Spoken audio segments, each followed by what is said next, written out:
Coming up on Mountain News this morning, police continue the search of missing Nancy Guthrie. And in northern Kentucky, a man appears in court after he was caught on video pulling a gun out on a group of people. We'll tell you what led to this. Dedicated to eastern and southern Kentucky, this is WYMT Mountain News this morning. Good morning, Mountain family. I'm Neely Green here with you on this Wednesday, February 4th. The time is now 4:59, and let's check in with meteorologist Megan Dusmal for a look at your forecast this morning. Megan, welcome back. Well, it's nice to be back, and I'm happy to be with you, Neely, this morning on this, well, I mean, it's a little bit of a dreary morning, unfortunately. We got some fog out and about across the region. So here's a look at that dense fog advisory. It's for our Tennessee counties as well as Lee and Wise County, Virginia. And as you look towards that current visibility, it becomes pretty apparent that that dense fog is hanging out around our Tennessee, Virginia, and some of our West Virginia counties. However, those Kentuckians who are traveling near the border, keep that in mind. You could also run into some of that fog. Now, we also have a little bit of some slush out and about as we've had this system rolling past overnight, leading to some wet spots here and there. Thankfully, temperatures are above freezing for many folks. Not by too much, though. We're kind of riding that line. It's 32 in Hazard and Whitesburg, 34 in Harlan, 35 in Middlesboro, and a tad chillier for some of our northern counties as colder air is issuing in. It's 26 in Prestonsburg, 27 in Pikeville. Thankfully, by this afternoon, though, we do see some slight improvements there. Highs will be in a mixture of the low to mid 30s for the day. Neely. Megan, thank you. Kentucky Senator Mitch McConnell is waking up in the hospital this morning. A spokesman says it's out of an abundance of caution after he started experiencing flu-like symptoms over the weekend. The spokesman says the prognosis is positive. This video of Senator Mitch McConnell from Friday speaking on the Senate floor. McConnell has been in the Senate for about 40 years and is not seeking re-election. He is 83 years old. A well-known Apple shop filmmaker in Letcher County has died.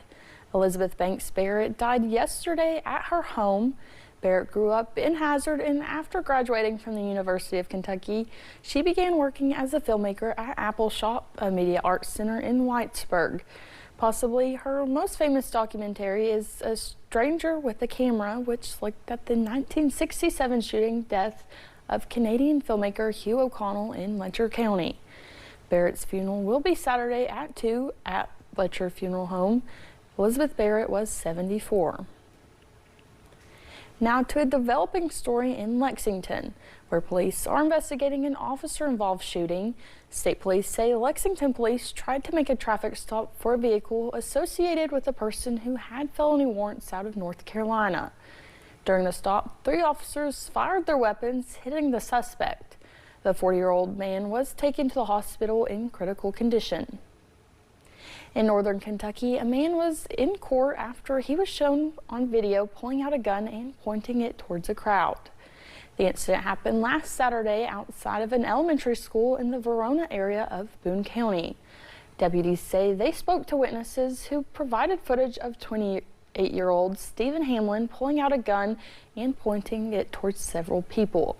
The incident stems from a youth basketball game where Hamlin and a coach talked about the playing time of Hamlin's child was getting.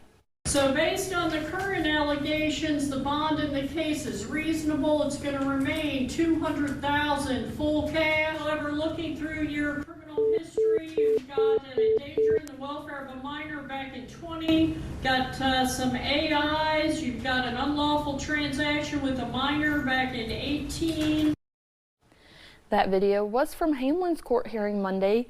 He pleaded not guilty to multiple charges, including wanton endangerment. In Clark County, Winchester, police need your help to identify a man in connection to a catalytic converter theft. Officers say on January 17th, cameras caught the man cutting the catalytic converter off a BCTC van on campus. If you can identify the pickup truck or the man, you are asked to call Winchester Police at 859-745-7403. The frantic search for Today's Show co-host Savannah Guthrie's mother continues in Tucson, Arizona this morning. Now the Sheriff's Department tells CBS News it is investigating a possible ransom note along with other leads.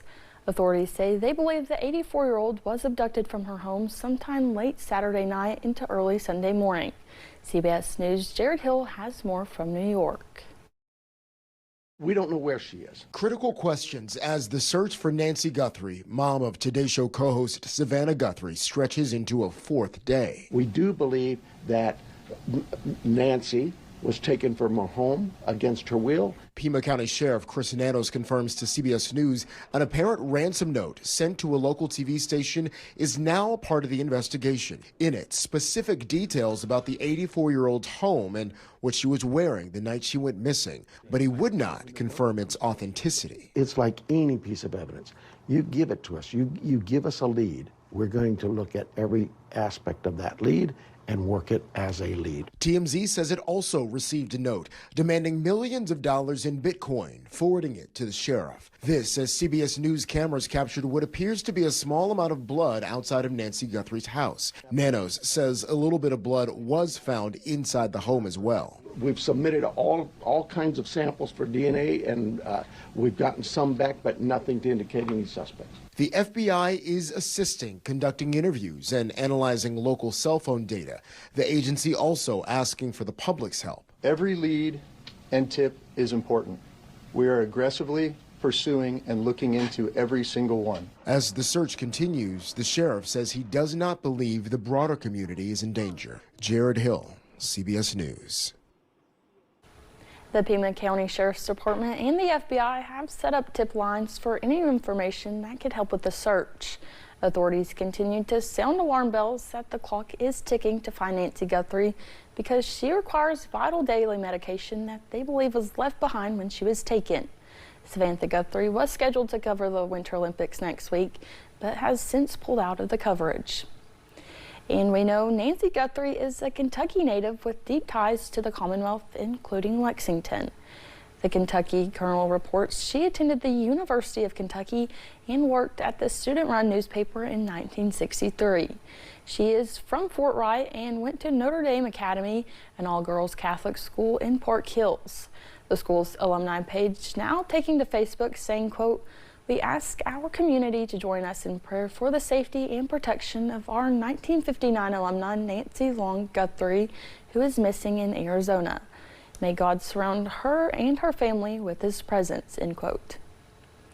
The ex-husband of former First Lady Jill Biden is accused of murdering his current wife. Police say they found the body of 64-year-old Linda Stevenson inside a home in Newcastle, Delaware in December.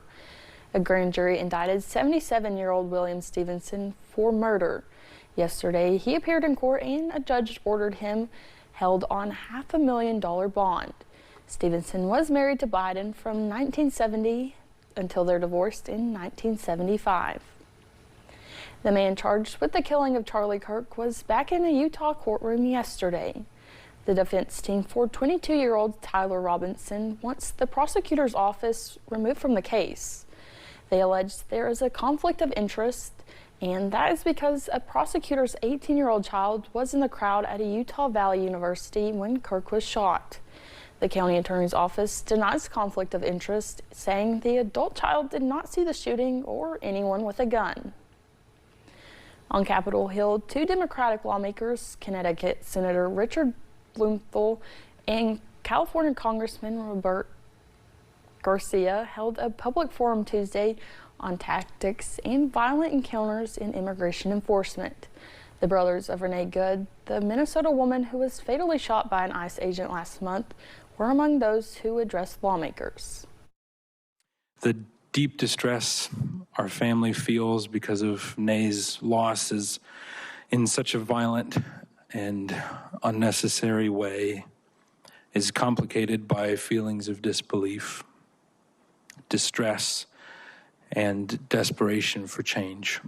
There are billions of people who now know her name, and it would be so easy to fall into the false belief the great heroic things are required to overcome difficult things in the world. In his opening remarks, Garcia called the Department of Homeland Security and ICE completely out of control and urged Congress to step in when constitutional rights are being violated. Yesterday, the Kentucky Senate passed a bill onto the House that could shift the power dynamics in Jefferson County Public Schools. Senate Bill 1 redefines the roles of boards of education and the superintendents in certain school districts. The bill would make it so superintendents focus on day-to-day operations, personnel, and administration management, while the Board of Education would look at long-term strategies. JCPS Superintendent Dr. Brian Yearwood testified in a committee hearing last week about why he is against the bill. Yesterday, after the Senate passed the bill, Dr. Yearwood doubled down on his stance. You know, like I said, it's about giving a superintendent more authority, more power, and for me, as I testified, that's not something that I want, because I'm working with a great board. We're rowing in the same direction, and great things are going to happen for our school district. Improvements are going to be there. We're working through our budget, and we're going to improve. We just need to be giving a little bit more time. I've been here for about 6 months now, and really have been tackling these problems for about 4 months. But again, we're rowing in the same direction. So again, it's not a matter of authority, it's a matter of having systems in place. Police in the Memphis, Tennessee area shared their moment of bravery after rescuing 2 boys who fell through a frozen pond. It happened a few days ago near an apartment complex in Shelby County, Tennessee. The 12-year-old boy is recovering while his 7-year-old brother is fighting for his life. One of the deputies talked about why he jumped in to take action without hesitation. Seeing the 12-year-old bobbing on the side of the ice. At that moment, I rushed straight into the water. I grabbed the rope, and with the assistance of the bystanders that was near me, I was able to pull the 12-year-old out the water, and they assisted by pulling me out. Deputy Israel Muhammad says he was scared, but the only thing he could focus on was saving a life. At the same time, another police officer found the other boy in the water and pulled him up on the bank and started giving him CPR to save his life. Well, thanks for getting your day started with us here on Mountain News this morning. Coming up, meet a high school wrestler that's never seen her opponent in the good side. And we're looking at a chance of temperatures getting above average this time next week. I'll have more coming up.